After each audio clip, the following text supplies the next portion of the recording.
So the way you start, you don't have to taper these ends, but there is going to be a little space in here.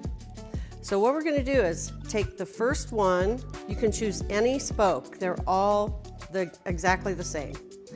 So you start under, and you don't want to extend it past here, but you start under, and then this is over, under, over, and then I'm going to stop. I still have quite a bit of length on here, but you only want to weave a section about this far. So under, over, under, over, under, and then stop.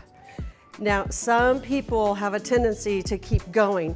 So if you have to use a clothespin or something to clothespin that there to make yourself stop, do that. So this is at an angle. So I'm going to work toward the left. I'm going to pick up another piece, and I'm going to start under, and then over, under, over, under, and I'm going to stop. The reason I am not going any farther is because when I get these all in and I get back here, I'm going to have to do a reverse weave or a back weave or backwards, whatever you'd like to call it, to get those final ones in. Hey Curious Mondo fans, thank you for checking out our YouTube channel. Don't forget to subscribe. Also, check out the other videos in the channel for some fabulous tips, techniques, and interviews with artists.